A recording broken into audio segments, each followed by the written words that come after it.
Hello বন্ধুরা, তোমরা সবাই কেমন আছো? আশা করি সবাই খুব ভালো আছো। অনেক দিন পর আরেকটি নতুন ব্লগ নিয়ে চলে এলাম তোমাদের সঙ্গে। তো সকাল সকাল দেখো আমি মেয়ের জন্য টিফিন বানাচ্ছি। আজকে হচ্ছে ওদের লাস্ট ক্লাস হবে আর কি, তারপরে পুজোর ছুটি পড়ে যাবে।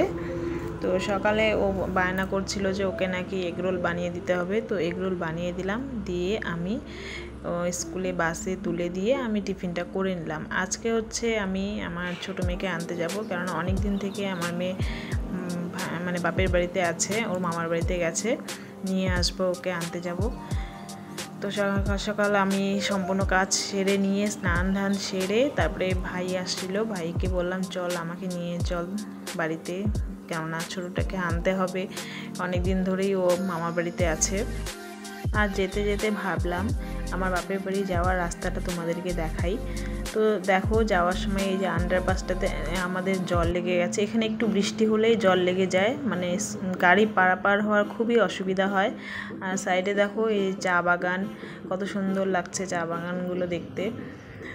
তো অনেক দিন ধরেই ভাবছিলাম যে বাপের বাড়ি যাওয়ার মানে ব্লগ দিব, ভিডিওটা করবো আর কি, কিন্তু সেরকম হয় না, কারণ আমি নিজে গাড়ি চালিয়ে যাই।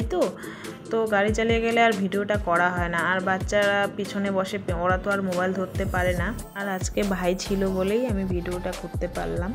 আর দেখো এই যে বাড়িতে যাওয়ার সাথে সাথেই আমার মেয়ে আমার কোলে, মানে অনেক দিন থেকে আমাকে দেখে না, আর এসেই আমার কোলে বসে পড়েছে, মানে কোল ছাড়া আর ও যাচ্ছেই না কারো কাছে। ও বলছে মাম্মা আমাকে একটু আদর করো। হ্যাঁ, ওকে কোলে নিয়ে বসেছিলাম অনেকক্ষণ, আর ওর জন্য আমারও মনটা একটু খারাপ ছিল। তো যাই হোক আমি চলে আসলাম ড্রেস চেঞ্জ করে ছাদের উপরে। আর আমার বড় মেয়েকে হচ্ছে ভাই স্কুল থেকে নিয়ে আসবে গিয়ে, কেননা আমার বাপের বাড়ি থেকে আমার মেয়ের স্কুল বেশি দূরে না, কাছেই।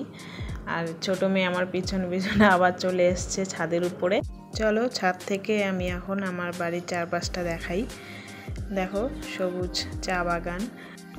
এই দেখো আমার মেয়ে আবার চলে এসছে, আমাকে আবার ডাকছে মা বসো না বসো না, ও একটু হাই করবে। তো আমি বললাম ঠিক আছে করো। আর এই দেখো আমার সেই ছোট্টবেলার কথা মনে পড়ে গেল।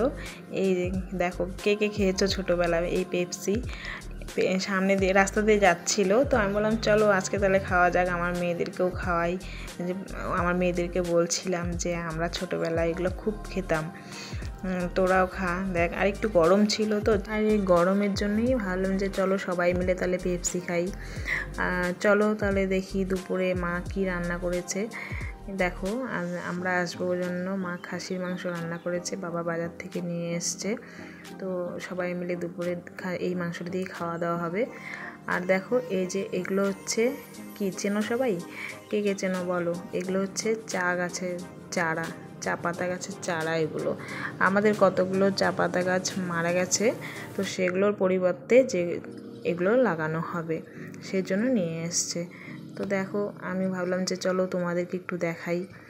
আর চলো রাত্রের মেনু হচ্ছে দেখো ইলিশ মাছ সর্ষে দিয়ে রান্না করেছে মা, ইলিশ মাছ দিয়ে রাত্রে খাওয়া হবে।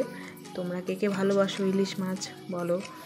আর দেখো এটা হচ্ছে তারপরের দিনের মেনু, কেননা আমি আর তারপরের দিন ভিডিও করতে পারিনি, শুধু যেগুলো রান্না হয়েছে সেগুলোই ভিডিও করেছি। বড়া করেছে মা, আলু ভাজা, আর হচ্ছে আমাদের রাজবংশীদের সবথেকে প্রিয় হচ্ছে এই ছ্যাঁকা, সজনে পাতার ছ্যাঁকা রান্না হয়েছে।